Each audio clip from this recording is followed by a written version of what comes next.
All right, it's an October TBR. I think it's a little ambitious, but I also was like feeling so many things, but I have no realistic expectation of what will get touched. So pile of possibilities per usual. I know no one's keeping score. Even I don't keep score, but I'm excited. Let's first talk about buddy reads. I have a handful, I think three buddy reads. So let's start with those because those will probably be my priorities just because. So the first buddy read is one that I'm hopefully starting like at the tail end of September. I'm filming this like with a few days left of the month, but Perhaps the Stars. I have not started this with any real seriousness. The audiobook is 35 hours long, which is like twice as long as all the other ones, and I want to immersion read it. So eyeballs and ears. And sitting down to read, it's been a challenge. That's why this list is going to be real weird. I predict audiobooks are going to be more successful because sitting is hard. And I don't know why, but standing and reading is weird to me, unless like I'm doing an audiobook and doing something. But I would really like to get to this because I've been a broken record and it's going to be read before the end of the year. If I have anything to say about it, and it's just me. I'm the one who decides what I read, right? This is the fourth book in Terra Ignota. The first book is To Like the Lightning, which I adored. It's probably still like my highest high because of just the act of discovery of this utopian world on the verge of war. And this book is war and has another piece that I'm intrigued by that I can't talk about because it spoils things. But really excited to finally sink into this. Someone has finally started reading it in the Discord. I think Allie. And I think Laura said she's close. So I'm excited. Another one is the second book in the Burning Kingdoms trilogy, Only Under Sword by Tasha Suri. I have ordered my fancy edition of the Lotus Empire. Very excited. Should be coming in November. This is the second book. This is Melanie on the cover. The first book's cover is Priya. The third cover is both of them. I thought it should have been Bhumika, but I didn't get a vote. I also thought it should have been purple, but they didn't ask me. It's still a pretty cover. I still like the Lotus Empire cover. Only Under Sword, second story. We are continuing after the aftermath of the first book. And like so many epic things happen in that first book. Like I never forget, but as I get near the end, I'm like, oh yeah, that happens in this book. There are things that happen at the end of this book that I vaguely remember and I'm not emotionally prepared for at all. If you like tragedy, you might like to try this trilogy out. I mean, right now I am concerned perpetually for all my characters. A lot. There's a lot of sacrifice. The second book is very sacrifice driven. I'm very excited. The audiobook's so good.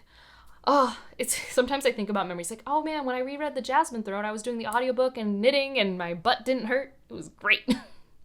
I'm just in pain all the time. But I am convinced it will end one day. So if you are also in pain, we're going to get through it. We're going to do this. Okay, the last buddy read, I decided we needed to do a spooky read in our Patreon because it's spooky season. October is spooky time. I mean, I read spooky books October and November and throughout the year. But like, once it gets darker out, it's spooky time for me. And so we voted on a spooky book and I'm excited. It's going to be my first like full length to not redo. We're reading The Good House, which I know a lot of people last year were reading The Reformatory, which is on my list. But I think The Good House is supposed to be a great haunted house story. And if you know anything about me, I love a haunted house book. I don't know why. There are a lot of themes and a lot of atmosphere in a haunted house book that just, they scratch an itch for me. I really enjoy them. So I hear this one's good. I'm excited. I think Robin Miles is the narrator, so if I have to go the audiobook route, like, oh no, whatever shall I do? I have read Tanari Du's short stories, and I have really liked, I think, all of the ones I've read.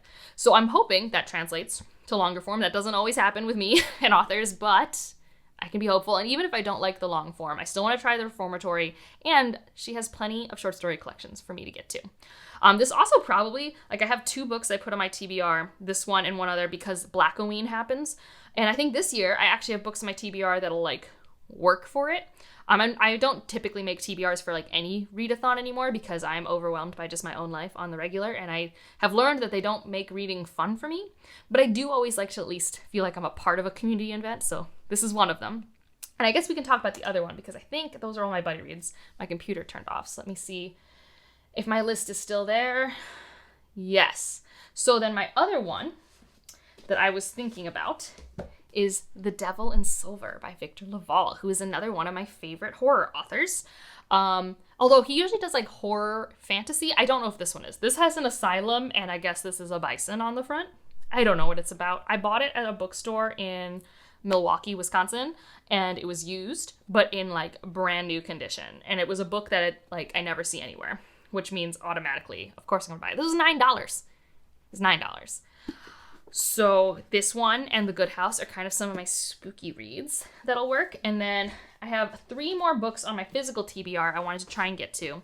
And then I have a few ARCs that I have on my Kindle that I wanted on my radar. And a lot of them are seasonally picked. I'm not saying I'm a seasonal mood reader, but it seemed like a fun way to pick a TBR. So here we are.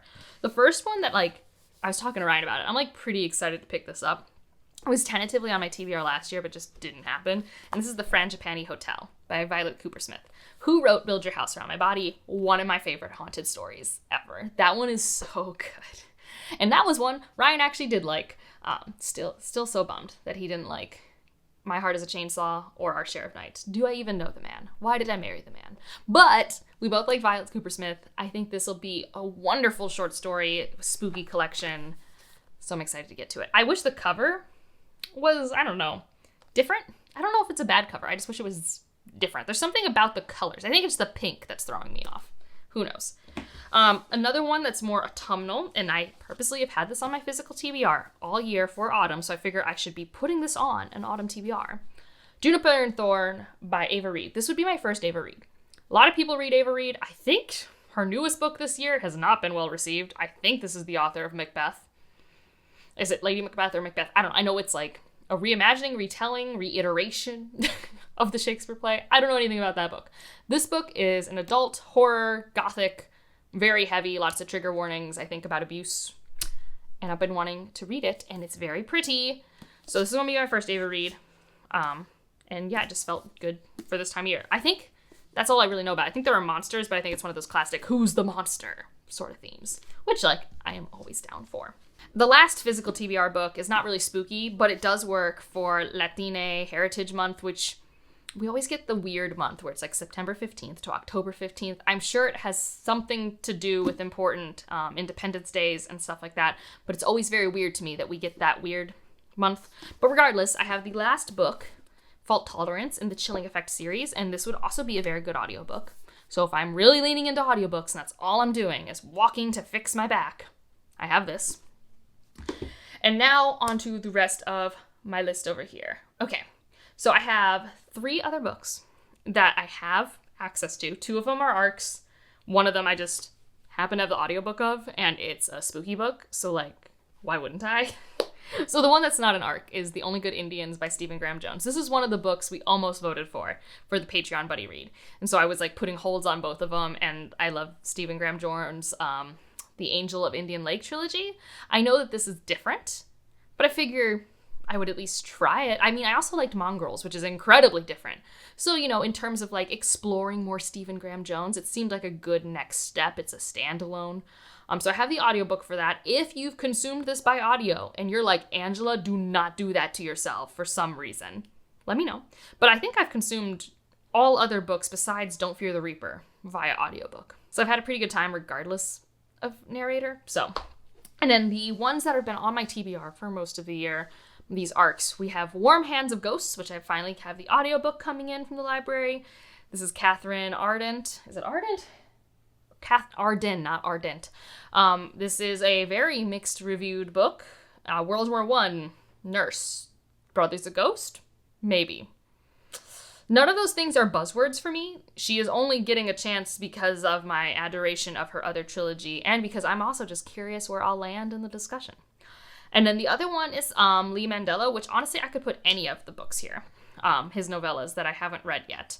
But this one is The Woods All Black, is an ARC that I haven't gotten to. And I think this is about a trans character who's not allowed to pass for their chosen gender because of the time period, and maybe they're a nurse. I am unclear. It seemed like it would be spooky. And I really liked Summer of Ghosts. What was it called? Gosh, it came out a while ago. I put the Summer Suns. That's what it's called. That one was a fun Southern Gothic. Well, fun. It was very dark. But I had a good time consuming it. Fun. So that's the tentative October TBR. I think there's a good blend of stuff here. I've got some fantasy, I got some science fiction, but I got a lot of atmospheric and haunting books. I'm predicting October is going to be a stellar month. I'm excited for all of these. There's a lot of genre variation, which is when I always thrive. So here's hoping. And also, like, a lot of my, like, I need to read these books have been read before the end of the year, which is, like, incredibly freeing. Like, I almost felt like I have too many options. Like, I don't have enough, like, railings, which is maybe something to consider when I consider my goals for next year. But that's a far future me problem. That is not a right now me problem. Let me know what you're going to read in October. Are you participating in any readathons or themed reading like the Latine Heritage Month? Let me know what's your favorite haunted house book down below. And if you just want to leave an emoji to let me know you're here, I don't know, a ghost. Leave a ghost. And otherwise, like if you liked it, subscribe if you want to, and I'll see you in the next one. Bye.